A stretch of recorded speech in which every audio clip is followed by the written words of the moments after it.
जहां America Venezuela के हालात में उलझा हुआ था, वहीं रातों रात नई दिल्ली में रणनीतिक हलचल तेज हो गई। भारत की एक अहम फाइटर डील में एशिया की सुरक्षा गणनाओं को नया मोड़ दिया, जिसका असर बीजिंग के रणनीतिक पावर सेंटर तक महसूस किया गया। तेजस मार्क 2 की ताकत को अब नई गति मिलने वाली है। अत्याधुनिक फाइटर इंजन परियोजना को मंजूरी मिलने के साथ ही स्वदेशी लड़ाकू विमान की क्षमताएं और मजबूत होंगी।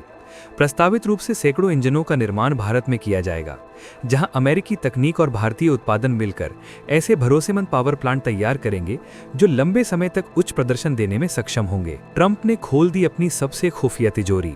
80% टेक्नोलॉजी ट्रांसफर का तोड़ा पुराना रिकॉर्ड। भारत की इंजन डिप्लोमेसी के आगे घुटने टेकने पर मजबूर हुआ वॉशिंगटन। इतिहास में पहली बार हुआ ऐसा चमत्कार। खरीदार नहीं, अब निर्माता बन गया भारत। रॉकेट फोर्स के बाद अब जेट इंजनों की दुनिया में भी बच गया नए हिंदुस्तान का डंका। दुनिया की नजरें इस वक्त टीवी स्क्रीन्स पर चिपकी हुई थीं। हर कोई वेनेजुएला में चल रहे अमेरिकी ऑपरेशन और डोनाल्ड ट्रंप की नई नीतियों का विश्लेषण कर रहा था। लेकिन जब पूरी दुनिया का ध्यान लैटिन अमेरिका के उस संकट पर था, ठीक उसी वक्त हजारों मील दूर नई दिल्ली और वॉशिंगटन के बीच एक ऐसी हॉटलाइन एक्टिवेट हो गई थी जिसकी भनक कानों कान किसी को नहीं लगी। ये कोई सामान्य कूटनीतिक बातचीत नहीं थी और ना ही ये कोई चावल गेहूं का सौदा था। ये आधी रात को हुई एक ऐसी डील थी जिसने रक्षा जगत के पुराने और घिसे पिटे नियमों की धज्जियां उड़ा दी हैं। अमेरिका, जो अपनी टेक्नोलॉजी को अपनी जान से भी ज्यादा संभाल कर रखता है, उसने अचानक भारत के सामने अपने दरवाजे पूरी तरह क्यों खोल दिए? 2026 की शुरुआत में ही ऐसा क्या हुआ कि जो अमेरिका कल तक हमें सिर्फ इंजन बेचने की बात करता था, वो आज भारत को इंजन बनाने की कला सौंपने को राजी हो गया। ये खबर सिर्फ 250 इंजनों की खरीद की नहीं है, ये भारत के ग्लोबल एरोस्पेस पावर बनने के ऐलान की है। एक ऐसा समझौता जो हमारी वायुसेना की ताकत को रातों रात कई गुना बढ़ा देगा और हमारे दुश्मनों को सोचने पर मजबूर कर देगा कि अब भारत से उलझना मतलब मौत को दावत देना है। आखिर इस डील में वो कौन सा सीक्रेट क्लॉज है जिसने चीन की नींद हराम कर दी है? क्यों इसे भारत की अब तक की सबसे बड़ी रक्षा कूटनीतिक जीत माना जा रहा है? क्या वाकई में अब तेजस और एमका जैसे फाइटर जेट्स को किसी विदेशी के रहमो करम पर नहीं रहना पड़ेगा? हम आपको बताएंगे इस धमाकेदार खबर की पूरी कहानी, तो बने रहिएगा वीडियो पर और इस संबंध में आपके जो भी विचार हों कमेंट में लिखकर जरूर बताइएगा। तो चलिए अब इस सस्पेंस से पर्दा हटाते हैं और उस खबर की गहराई में उतरते हैं जिसने जियोपॉलिटिक्स के गलियारों में भूचाल ला दिया है। खबर बिल्कुल पक्की और 2026 की सबसे बड़ी ब्रेकिंग न्यूज है। भारत और अमेरिका के बीच GEFA 1414 इंजनों के निर्माण को लेकर अंतिम समझौता अब बस एक हस्ताक्षर की दूरी पर है। जी हां, आपने बिल्कुल सही सुना। हम बात कर रहे हैं उन 250 से ज्यादा हाई परफॉर्मेंस जेट इंजनों की जो अब अमेरिका से बनकर नहीं आएंगे, बल्कि उन्हें हमारे अपने देश में हमारे अपने engineer Hindustan aeronautics limited HAL की फैक्ट्रियों में बनाएंगे। IDRW और अन्य टॉप डिफेंस सोर्सेज ने पुष्टि कर दी है कि ये डील अपने क्लोजर यानी अंतिम चरण में पहुंच चुकी है। लेकिन रुकिए, इसमें सबसे बड़ा ट्विस्ट ये है कि ये सब इतनी जल्दी कैसे हुआ। जरा 2026 के ग्लोबल हालात पर नजर डालिए। अमेरिका इस वक्त वेनेजुएला के संकट में बुरी तरह फंसा हुआ है। डोनाल्ड ट्रंप का पूरा प्रशासन दक्षिण अमेरिका और आंतरिक चुनौतियों में व्यस्त है। ऐसे में किसी को उम्मीद नहीं थी कि वॉशिंगटन का ध्यान एशिया की तरफ जाएगा। लेकिन अमेरिका एक व्यापारी देश है और ट्रंप एक पक्के बिजनेसमैन। वे जानते हैं कि जब वे दुनिया के दूसरे कोने में व्यस्त हैं, तो एशिया में चीन नामक ड्रैगन अपनी हदें पार करने की कोशिश कर सकता है और उस ड्रैगन की आग को ठंडा करने के लिए अमेरिका को एक मजबूत पहरेदार की जरूरत है। और वो पहरेदार, वो बाहुबली सिर्फ और सिर्फ भारत हो सकता है। इसीलिए वेनेजुएला की व्यस्तता के बावजूद अमेरिका ने इस डील को फास्ट ट्रैक मोड में डाल दिया है। ये भारत की रणनीतिक जीत है कि हमने अमेरिका की मजबूरी और अपनी जरूरत दोनों को एक साथ साध लिया है। ये डील इसलिए भी ऐतिहासिक है क्योंकि इसमें सिर्फ इंजनों की संख्या नहीं, बल्कि ट्रांसफर ऑफ टेक्नोलॉजी TOT का लेवल मायने रखता है। इतिहास गवाह है कि अमेरिका ने आज तक अपने सबसे करीबी दोस्तों, चाहे वो ब्रिटेन हो या जापान, किसी को भी 100% इंजन टेक्नोलॉजी नहीं दी। लेकिन भारत के साथ जो डील फाइनल हो रही है उसमें 80% टेक्नोलॉजी ट्रांसफर की बात कही जा रही है। इसका मतलब समझते हैं आप? इसका मतलब है कि इंजन की कोटिंग से लेकर उसके क्रिस्टल ब्लेड तक हर वो नाजुक और जटिल तकनीक अब भारत के हाथों में होगी।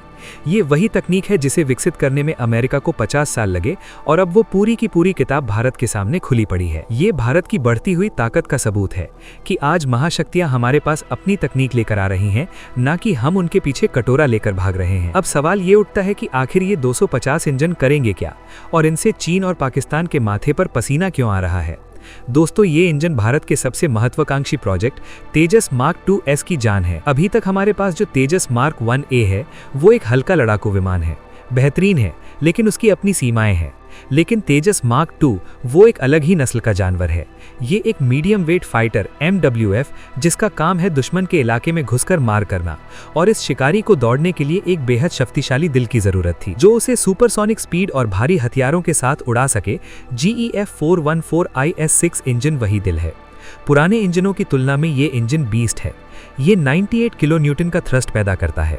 आसान भाषा में कहें तो ये इतनी ताकत पैदा करता है कि तेजस मार्क II अपने साथ भारी भरकम अस्त्र, मिसाइलें, लेजर गाइडेड बम और एंटी शिप मिसाइलें लेकर भी हवा में चीते जैसी फुर्ती दिखा सकता है। 250 इंजनों का मतलब है कि भारत कम से कम 10 से 12 स्क्वाड्रन ऐसे विमानों की तैयार करेगा जो राफेल के टक्कर के होंगे, लेकिन कीमत में उससे आधे से भी कम में। सोचिए, जब भारतीय वायुसेना के पास 200 से ज्यादा ऐसे फाइटर जेट होंगे जो घर में बने हैं, जिनके इंजन घर में बने हैं और जिनकी मरम्मत के लिए हमें किसी दूसरे देश का मुंह नहीं ताकना पड़ेगा, तो हमारी ताकत का लेवल क्या होगा। चीन अपने चेंगडू G20 को लेकर बहुत इतराता है, लेकिन दुनिया जानती है कि चीन के पास अच्छे इंजन बनाने की तकनीक आज भी नहीं है। उनके WS-10 और WS-15 इंजन अक्सर फेल होते रहते हैं, उनकी लाइफ बहुत कम होती है और वो भरोसेमंद नहीं है। दूसरी तरफ GEF 414 दुनिया का सबसे भरोसेमंद इंजन माना जाता है। ये इंजन अमेरिकी नेवी के F-18 सुपर हॉर्नेट में लगा है, जिसने दुनिया भर की जंगों में अपना लोहा मनवाया है। अब वही बैटल प्रूवन भरोसा भारतीय वायुसेना के पास आ रहा है। ये डील सिर्फ एक इंजन की नहीं है,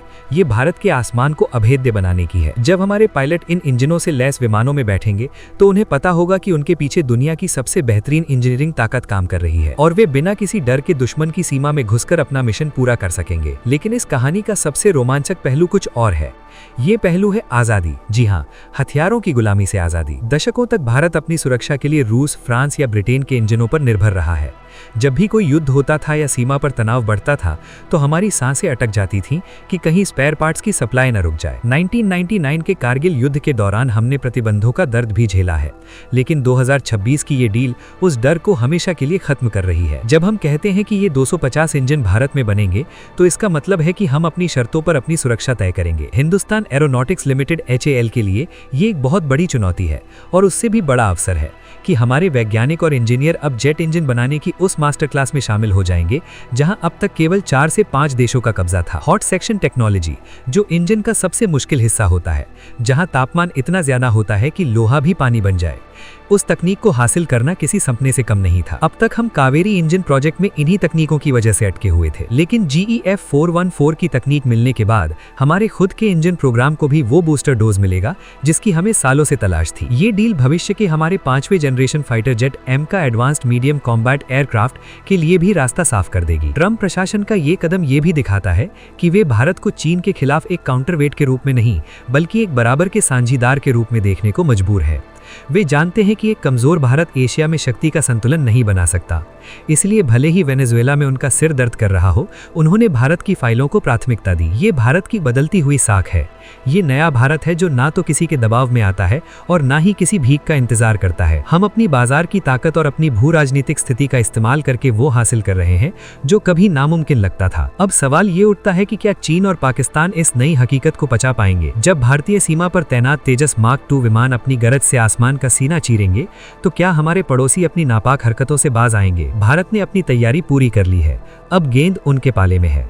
हम अब उस मुकाम पर हैं जहां से हम दुनिया की टेक्नोलॉजी का सिर्फ इस्तेमाल नहीं करते बल्कि उसे अपना बना लेते हैं। आपको क्या लगता है, क्या ये डील भारत को एशिया का सबसे बड़ा एयर पावर बना देगी और क्या भारत को अब पूरी तरह से स्वदेशी इंजनों पर शिफ्ट हो जाना चाहिए? अपने जवाब कमेंट्स में ठोकिए।